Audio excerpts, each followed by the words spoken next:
We have a few more scraps of secrets and teases for Resident Evil 7, and it's given us a few more clues as to what's in store for us next year when the game releases. Now, there is actually an update to the demo for anyone on PS4, so go check it out. I'm sure it's awesome. I haven't actually had a chance to play it today, but I have had a look through some of the things that were revealed at TGS 2016.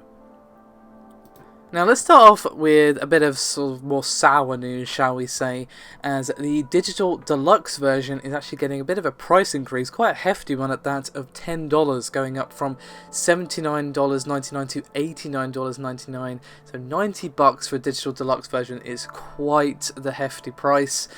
It of course comes with the game and the season pass for 2 story episodes, and an additional story episode is now being added, which is why there's an increase in price. However, if you've already pre-ordered the Digital Deluxe Edition on the North American PlayStation Store, you will be automatically upgraded with no charge. So basically, you get in this 3rd story episode for free. And if you've pre-ordered either the Standard or Deluxe Edition, you're in for a bit of a treat, as you also get the Survival Pack Recovery set full of consumables, which will be in the inventory every time you start a new game, and they'll also be able to play on the Madhouse mode difficulty level from the get-go, rather than having to complete a normal run first.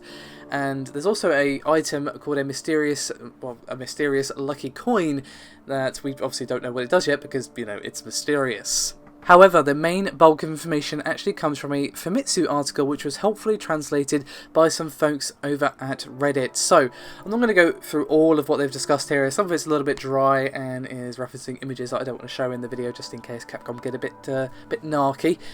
But I will link it in the description below this video so you can give it a read. I'm going to discuss the most interesting things here. So, first of all is that videotapes and other methods are used to quote-unquote alter events during the course of the game.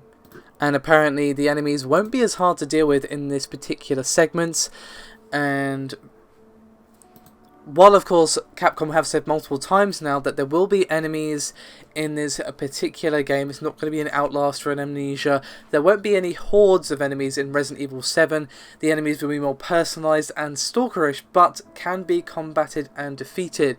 So instead of being chased by like 20 Las Plagas or what have you, you're going to have like 1 or 2 people after you who may be a bit harder to take down, but using your wits and weapons you can indeed take them on. So combat is probably going to be a bit more logical, a bit less, hey, I'm going to shoot him in the face with a shotgun 50 times and hope for the best, but a bit more like, hey, if I make use of the environment and my weapons, I can actually defeat this person or thing. Now, you might have seen the more recent Lantern gameplay, and apparently that's just a taste of one of the aspects of Resident Evil 7. You'll face the enemies in tougher scenarios in the memory sequences, and this will be a number of them through the game, and apparently this Lantern demo is only a taste of what's to come. And speaking of, apparently there's returning Resident Evil characters, and do take note of the plural there, and of course it literally could be any of them, because while this is technically connected to the Resident Evil sort of canon, as much of a mess as the canon is these days, with the very sort of different change in direction, it pretty much could be anybody. The translation also mentions that you'll meet other players, you meet other survivors of an unsaid danger in the same situation as you. A weapon you will obtain early on is a knife, and you will begin the first few hours of the game barely able to defend yourself, but it is possible to defend your foes. Now, this isn't the first weapon. Apparently there is a weapon before the knife, but it still is one of the early weapons in the game. Now, I mentioned earlier on in the video about how you might have to use your surroundings and the environment to actually take down enemies, and that is actually something as part of the game. It wasn't just me shooting the breeze. You can actually interact with the environment. Some enemies can't be killed with weapons, and you'll need to defend yourself with wit and your surroundings, and these enemies will need to be killed by taking on the environment and thinking smart. Now, there's also a section of interview with the game's director and producer. Now, they talked about a lot of things, obviously, but one of the things they addressed is some people have been concerned by the vagueness of the trailers and the fact that we still don't even know what parts of what we're seeing are actually going to make it into the final game. You know, they made it clear that the original demo at E3 was not representative of the final product. Some people have been worried, you know, is this actually going to come out when it's supposed to? And the answer is apparently yes. They're actually almost done with the game, but they're just keeping it from the public eyes right now. They don't want to spoil things, but they're saying to look forward to Tokyo Game Show.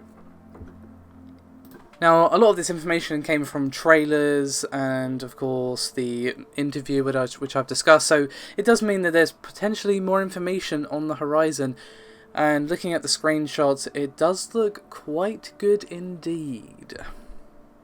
Oh, and FYI, one of them does show a gun, so there is a gun in the game, so it's not gun pure melee combat on us. There will be some firearms-based combat, but given that they've gone back, or seemingly gone back, to the survival horror experience, I'm going to guess ammo is not exactly going to be growing on trees. So again, the Reddit thread is linked in the description below this video, so do check that out if you're interested. I've talked about most of the important things, but there are some smaller aspects which I have kind of missed or skimmed over.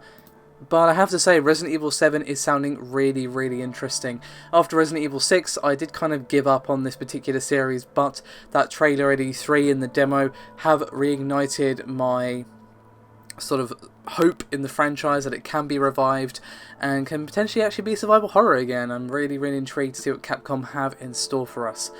Let me know your thoughts, guys. As always, would love to hear from you. It is very appreciated to get outside perspectives on all aspects of life, especially video games, and I'll see you next time.